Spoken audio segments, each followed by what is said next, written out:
Hi, you guys. It's me, your girl Kavanda, and I'm back.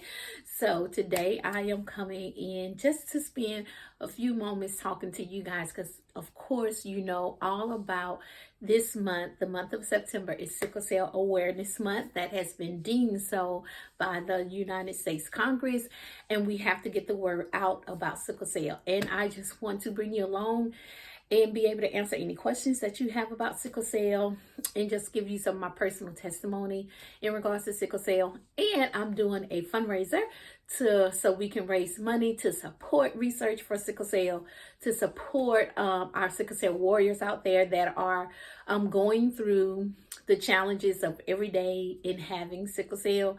And so that's what I just want to come on and encourage you and uplift you and let you know that God is a healer, and he can do all things as long as we have faith and we believe in him and we do our part.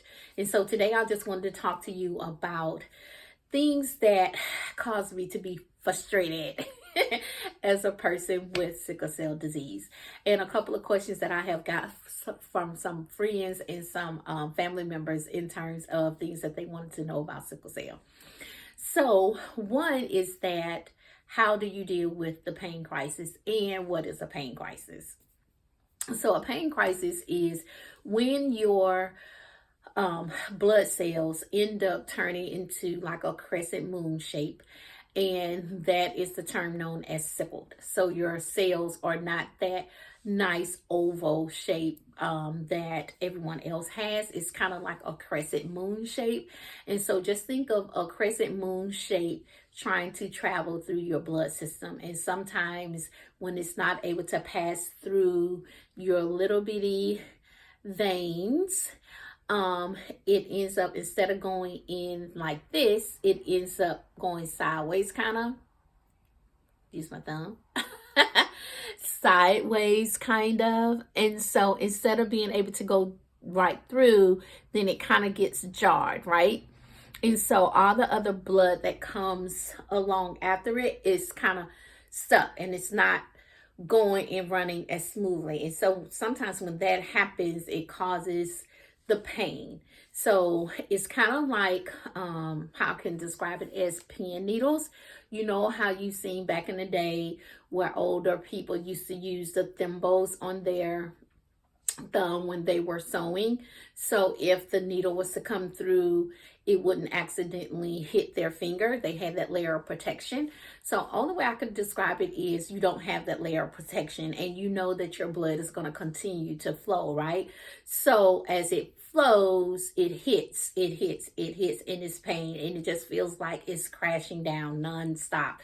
And just think about that visual. How do you get your blood to stop flowing in that manner? Because of course your blood has to flow, and sometimes when it gets jarred or gets stuck, it causes you to have low oxygen, and the oxygen is not flowing through your body, and so it can be very painful. So that is how I can mostly describe it. All my other sickle cell warriors out there know what I'm talking about. It's very, very painful. No one knows when it can stop or when it starts. It can happen at any time. It can stop at any time with or without opioids. And what I mean by that is high doses of medication. Yes, sometimes it can help relieve that pain, and after that medication wears off, then the pain is still there. And sometimes you don't even have to take any type of medication. You just have to really just let it run its course and try to do other things to help you, like falling asleep. Oh my gosh, if I can just fall asleep when I'm in pain, that definitely helps me a lot, because most of the time, if I can get myself to sleep, when I wake up, the pain is either gone or it has subsided a lot or enough for me to be able to function with it. Hot baths typically help me if I can get into a really, really, like, as hot as the water can get. I don't know about other sickle cell warriors, but if I can get into a shower or a tub with the water like extremely hot, sometimes that helps right, as well. And I know the steam from the shower sometimes help you be able to breathe a little bit more, and it opens up your pores. And so I think the combination of the steam from the shower and plus the hot water hitting on my body helps me to be able to deal with the pain and helps the pain subsides a little bit. Stress is another factor. If you're stressed, then it can cause you to have sickle cell crisis episode. Now, again, I just want to caution you that a sickle cell crisis can happen at any time. You can just be going along your day, minding your own business, and here come old sickle. I'm like, what are you doing here?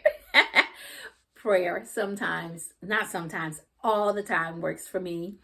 But it is hard to focus when you are having a sickle cell crisis because the pain is so unbearable that you can't get your mind to focus on anything else because the pain is, oh my goodness, the pain is just indescribable.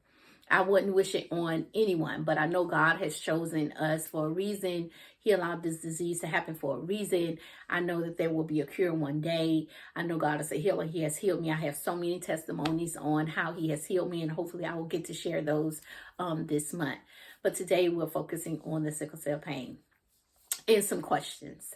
So that's kind of like my history of sickle cell pain. Yes, you're hospital a lot sometimes with sickle cell pain because you have to get on higher doses of pain management in order to help the pain. So you might have to end up having like a what they call those? You have to have like a medication pump. So when you are feeling that pain, you could just hit that button and get those opioids to help you manage or deal with the pain.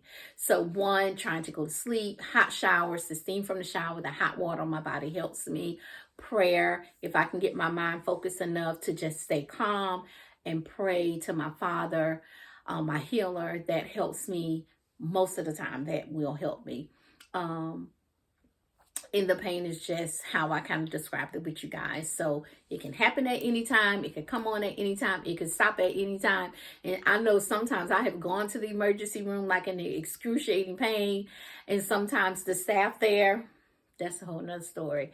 By the time they try to figure out what they're going to do with me, I'm like, okay, I'm going home because the pain has stopped. But that's kind of what I do to deal with sickle cell pain. Another question is, how have you been treated when you go to the ER? When I was a child, I feel like my treatment was better, or maybe I was just a child and I really didn't realize it. I felt like all the staff was always so caring and so nice to me when me and my mom went. Now, she's going to come on and tell her whole story, but as a child, I could just remember those were good times for me because I didn't feel different, or the stigma at that time when I was a child wasn't as great as when I got into my preteen years and my teenage years, and we'll talk about that. But when I was a child and I had to go into the emergency room, I felt like my care was good. Everyone was nice to me. But as an adult, going into the sickle cell, going to the hospital for sickle cell can be a nightmare. They think that, one, you're a drug addict. They don't think that you have a valued life in terms of how they see your life, even if you are diagnosed as being disabled because you have sickle cell disease. They look at you different. And I've been in both places. I have been diagnosed. Of course, I was diagnosed with sickle cell at birth. But what I'm saying is I have went into the hospital as being disabled with sickle cell disease, and I have went into the hospital as a working citizen with sickle cell disease. And sometimes depends on the staff, the treatment was the same. And then, but most time when I went to the hospital as a disabled person with sickle cell disease, my treatment was my level of care was way down here.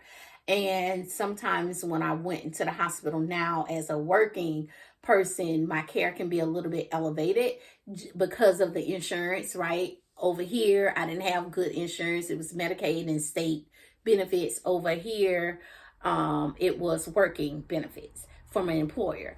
So that tilted the scale a little bit. It depends on who was on call that night in the emergency department. Some people really have compassion for all people, and some people do not. They look at you as a drug addict, or you just taking pain medication, or there's nothing wrong with you, or you cannot be in that amount of pain. Or the questions, the one question, let me get a little closer. The one question that burns my biscuits is when they ask me, how long have you been suffering from sickle cell disease? What? How long have I been suffering from sickle cell disease? And you're in a medical profession and don't know that you are born with sickle cell disease? I hate when they ask me that. I hate when they ask me that. Like, you should know, you're in the medical field. You don't know that a person is born. If you were born with sickle cell disease, why are you asking me, how long have you suffered from sickle cell disease? All my life. So that is one of the questions that really like ticks me off when I go to the emergency department for care. It's when they ask me, how long have I been suffering from sickle cell disease?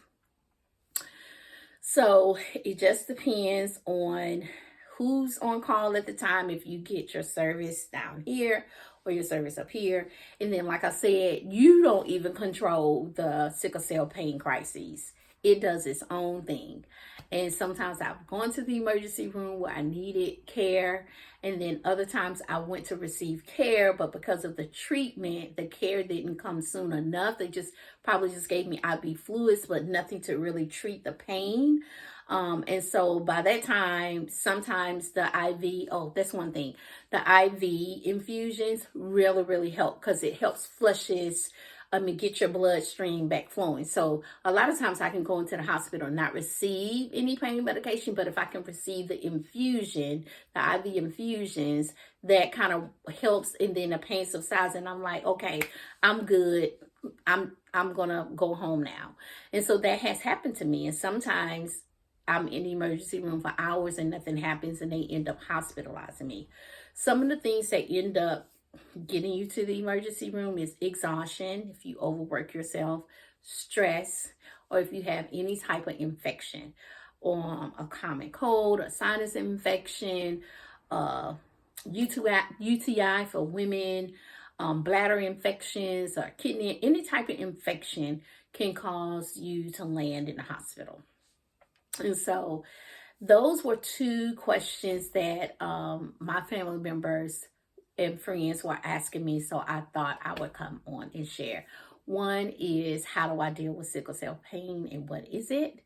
And two, how do you get treatment in the emergency room as a sickle cell patient? Now, I would have to say it took me a long time to find a great sickle cell management team. I used to go and get all of my care through a sickle cell clinic and participated as a member of a sickle cell local chapter, where they have these medical clinics, or they have these support chapters within different communities. I live in a rural area now, so they don't have that. And it's unfortunate that most sickle cell clinics and most sickle cell local chapters are in predominantly African American communities. It's not like in places where you can go that are closer to where you live, or they're spread out across different communities. No, it's typically only like one or two. You have to travel if you don't live in those inner cities. So typically, in my experience, that's where the local chapters and sickle cell clinics are at hospitals that service minority communities the most. And the local chapters are in minority communities. So that has been my experience. I hope this was helpful.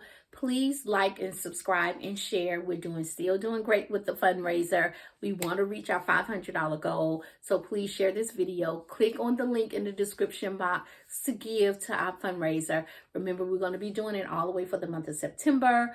Please ask your questions. I will be posting another video soon. I'm not sure. So make sure you hit that little bell, ding, ding, ding, so you'll be notified when I post another video. I hope my sickle cell warriors can relate. If you have any questions or similar experiences, post them down in the description box so I can talk about those, because I know it's far often that we are able to share in our experience with having sickle cell disease. And I would like to talk to you and get to meet you and form this online community that's great. I'm going to be researching and trying to see if I can find other online resources for us. So I hope you guys enjoyed this information. Bye. See you next time. Bye-bye.